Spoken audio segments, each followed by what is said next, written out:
Hi everybody, I'm here for In My Mailbox this week, and I have a bunch of wonderful, wonderful books to show you. I'm going to go ahead and get started with two books that I got from Penguin. Out of the Easy by Rhoda Cepetis, and this is coming out next February. And I really, really loved Rhoda's first book, Between Shades of Grey, and it was just so, so good. So if you haven't read it, go out, get it, read it, and then get this book when it comes out. Really, really excited. I was jealous of people who got this at BEA, but it didn't have the cover on it, and I kind of like that I got an advance copy that actually has the cover on it. The same thing happened with Shatter Me last year, and I didn't get one then. But I ended up getting an advance copy that actually had the gorgeous, striking cover on it, and yeah, so I'm really, really excited. Can't wait to read this. And I also got The Madness Underneath by Maureen Johnson, and this is book 2 in the Shades of London series, and it's coming out in February as well. And I really, really loved the first book. And I'm not really a huge fan of this new cover.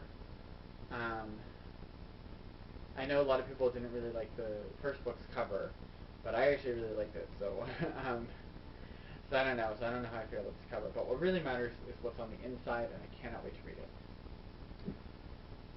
I also got a package from Harper Teen. I actually got two, so but this one is the fun one. Containing advance copies for next or whatever that are coming out next February. Crash and Burn by Michael Hassan, and this is a book about, it says, a powerful emotional knockout of a debut about a profoundly troubled teenager who takes his school hostage at gunpoint and the profoundly untroubled student who stops him. And it just sounds really, really interesting, and it's kind of a little bit bad of me, I guess, that I really like reading these kinds of books, but I like reading books about school shootings or things like that kind of like get into the mind of somebody who could do something like that. And I don't know, for some reason it's just really, really interesting to me. And so, and I think, and I don't know if this is written from his perspective or not, or if it goes back and forth, or if it goes back and forth, or what. But so yeah, so I'm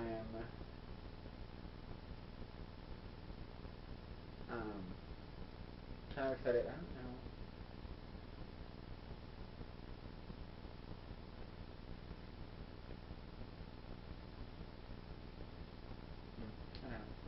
I don't know.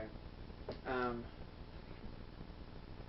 anyway, I don't know. For some reason, I was just reading the back, and I thought it had something. I thought it had like a gay angle to it, but I don't think it does. Because it says something about Tale About First Love, and the two students are both guys. So I don't know if that's what it is, or if maybe there's something else. Maybe there is an actual girl. I don't know. I don't know. So I was just thinking, oh, that would be fun. So, um, I don't know. We'll see. There is a secret, so I don't know. We'll see. But this is also 500 pages, and over 500 pages, and I'm burned out on like really long books. So I'm not a big fan of them. I can't do it, authors. You guys need to stop writing 400 plus page books. I cannot do it. I cannot read all of these books if they're all 400 pages long. Or over 400 pages long. I cannot do it. I'm sorry. I'm very, very sorry. Anyway, let me get off of that topic. I also got a copy of Shards and Ashes. Too many H sounds in this. Shards and Ashes by Melissa Moore and Kelly Armstrong, and this is a short story anthology, all dystopian tales. And this is similar to Enthralled in that it came out of the Smart Chicks tour that happens every single year. So I don't know if they're going to keep doing these anthologies every single year, because that's basically what it was, it was to help fund it in a sense. So I don't know, so we'll have to see, but really, really excited to read this. The Trouble with Flirting by Claire Lazebnik, and This one looks really interesting. I really love funny contemporary romances, and this is one of them. And there needs to be more of them because I feel like I'm always reading something that's very dramatic and serious and paranormal, and I need more books like this. And it's also fairly short. Well, it's like 300 pages. But still. So, Arcadia Burns by Kai Meyer. And this is the second book in the series. This is the sequel to Arcadia Awakens. I still haven't read it. But I really, really love these covers. And I really need to get around to reading them. Something that I know people are going to be very, very, very jealous of me for having. Mind Games by Kirsten White. And I just read endlessly, and I feel very bad about that. But I'm really, really, really excited to read this book. It sounds really interesting. And it's also actually fairly short. It's less than 250 pages, which I was really, really surprised about. Like, I pulled it out and I was like, this is it? And, which I know if I, but for some reason, but I mean, like, the Paranormal series, like, all of them are about, like, 350 pages long. So this is fairly short for Kirsten, I think. So, but anyway, but I'm really, really excited to read it, and so excited to have a copy. And also Pivot Point by Casey West, and this also sounds really interesting. And it actually has a blurb from Kirsten White on it. So Kirsten also tweeted me and said that it's also really good. So I cannot wait to read this book. It sounds really interesting. So, yeah. So there's that. Let's do this. Got a book from Avon, A Cowboy for Christmas by Lori Wilde. This is the third book in the Jubilee Texas series, which is not, like, it's a series in the sense that it takes place in the same place, setting, but it focuses on different characters in that setting. And I don't know if there's crossover. I'm assuming so, since it must be a small town. But anyway, so the two previous books are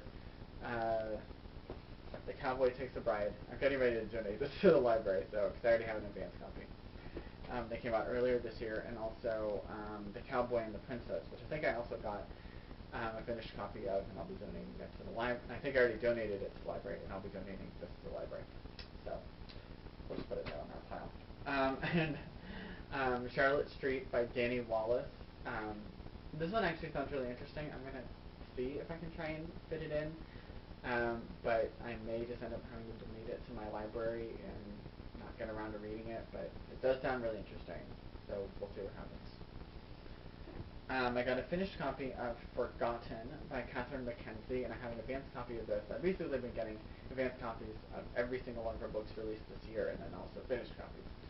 So I'll be donating this to my library, and I really, really want to get around to reading one of them, because they all sound really, really interesting, so I'm just going to have to just pick one up one day. So I got an advanced copy of Scarlet by Marissa Meyer. I'm very, very sad that it doesn't have the cover on it. I don't know, has the cover been released yet? I can't remember, but this is coming out in February. So really, really excited to read this, and yeah, cannot wait.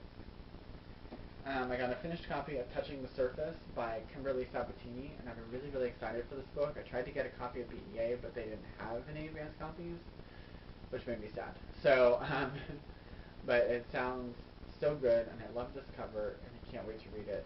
So glad Simon & Schuster sent me a copy.